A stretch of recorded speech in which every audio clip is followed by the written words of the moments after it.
Hey guys, Aaron here, and today I'm going to be doing my follow-up video for the HP Spectre X360. I know this has been a long time coming. I said I was going to make this follow-up video months ago, but I just didn't have the time. So now's the time, and I hope you like what I have to say. Or maybe you won't like what I have to say, and that's cool too.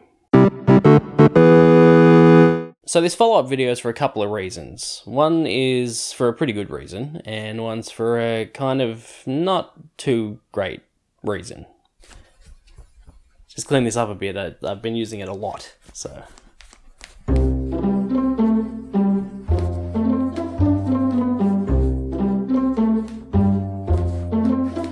Yeah, good enough. So, the webcam apparently is a major issue with the Spectre X360. Anton Thomas pointed this out on my last video, thanks Anton. So you'll see up the top, you probably can't, but yeah, you can't see shit. Why am I even bothering right now? But where the webcam is, you'll see two holes, one either side, and that's the microphones. It has dual microphones in this. And the whole reason it has dual microphones is to block out background noise through some fancy technology I don't understand. It's probably something to do with Satan, I don't know. The all-new Spectre X360, brought to you by Satan. Buy it, human scum! So when using the webcam, if you're not directly in front of the webcam and you maybe move to the sides, you get your voice blocked out basically. If you're directly in front, you can be talking, that's fine. You maybe move to this side, maybe move to this side, the person on the other end is just not going to hear it. Or if you're recording something, the audio's not going to come through. I tried to make a really simple Let's Play video before I made the one that came out the other day, which you can watch here. And it happened to me. If I was directly in front, it was fine, and then if I moved a little, there was nothing. And so it's a bit of a pain if you don't want to use a headset every time you want to make a video, or whenever you want to use the webcam for talking to people on Skype, all your friends that you have. All those friends. So that's the major issue with this laptop, is if you do want to use the webcam, the mics aren't going to be great. You do have to use a headset if you want to use the microphone. Microphones aside, this is actually a pretty decent webcam. It's full HD 1080p. It's pretty decent for a built-in webcam compared to other webcams I've used in laptops. It does have the usual grain problems that most laptops with a webcam built in have, but for the most part it's pretty good. It's passable, at least. The second thing I want to talk about is the stylus. I ended up getting one of these. It's the Dell Active Stylus. These take a 4A battery, which can be kind of hard to find. I ended up getting one from Officeworks because the first battery that it came with lasted a week, which I wasn't really happy with. But it must have just been the battery that it came with that was the problem, because I've had this one in here for a couple of weeks and it's been fine. So it took me a while to get this. I ordered it directly from Dell. They reckon there was a delay because they were building it or something. I don't know if that's true. I don't know if Dell makes everything to order, but apparently that's what happened with this. So it took a little while, about a week, to get this. If you're going to get one of these, make sure you get the latest revision, because apparently the first couple weren't great. This one is decent. For the most part, it works really good. But there's a couple of things you need to know before you get one. So I usually use Manga Studio for drawing because I'm like a really good artist and stuff. And Manga Studio only really has two settings when it comes to a stylus. You've got the WinTab drivers and you've got the tablet PC drivers. So the WinTab drivers are usually what you use for a Wacom stylus. You get the touch capability so you can pinch to zoom, and then you can use the pen. These are a Synaptic stylus. They're an active stylus, which means they have the battery. So they work differently to the Wacoms. If you use the WinTab drivers, you'll find that you do not get pressure sensitivity when you use this. It's just not, you're just going to get the same fat line. So you really have to use the tablet PC drivers, but there's a downside with that too. You get the pressure sensitivity, so pressing harder will get you a thicker line and lighter will get you a thinner line. But you can't use the touch at all. It just doesn't work.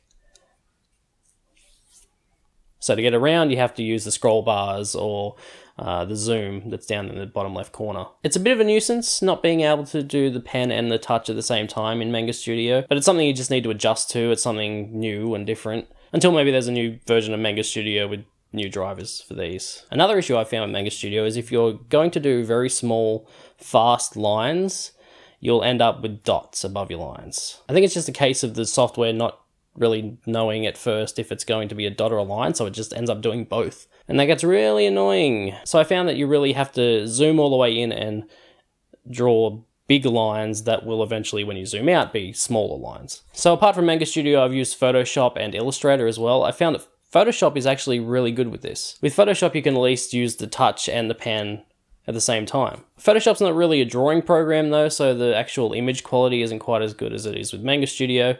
Manga Studio, of course, is made for drawing, so their tools are a little bit better than Photoshop's. These styluses aren't as pressure sensitive as something like a Wacom. The best thing I found was to choose a bigger brush and then press lightly to get a thinner line, because if you choose a smaller brush and then press lightly, nothing's going to be there really. Overall, it is something you can get used to using, but I understand why HP doesn't advertise this capability. Being a new technology, it's not something that everyone is going to want or need, and then you add on the fact that it's not the most perfect thing in the world, and it's probably a good idea that they don't advertise it. But who knows, maybe one day it'll be just as good as a Wacom, but for right now, it's not quite there. If you're an artist, or if you're like me and you just like to draw, the capability is there in the X360. It's not as simple to use as something like a Wacom, but if you want to put in the effort to learn how to use it properly, you'll get really good results. You'll definitely get something better than this.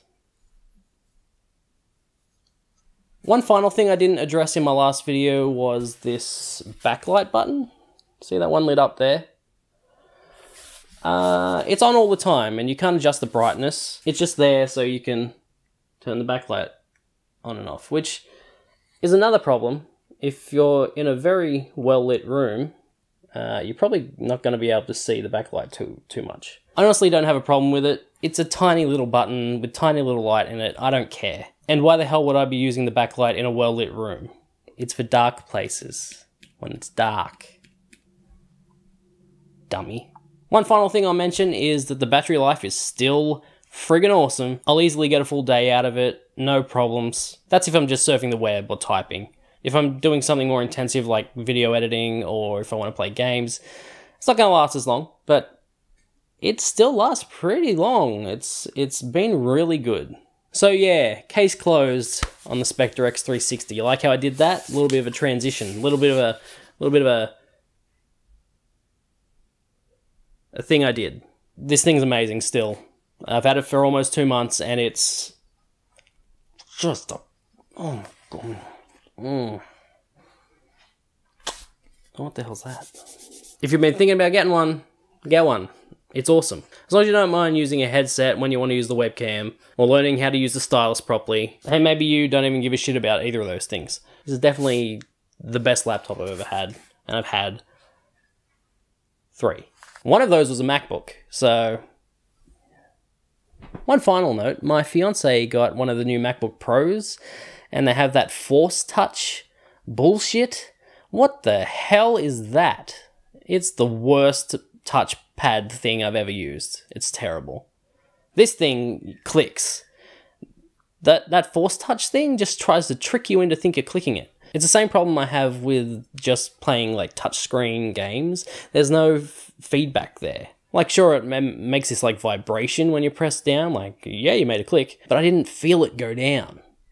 There's nothing tactile about it, and it's really annoying. Whatever, it's her laptop. I got this.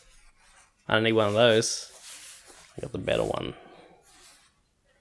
Better than MacBook. Heard it from me. Thanks for watching. I hope you enjoyed this video. Please thumb up and subscribe and all that garbage, and I'll see you Saturday for Stupid Dumb Update. Goodbye.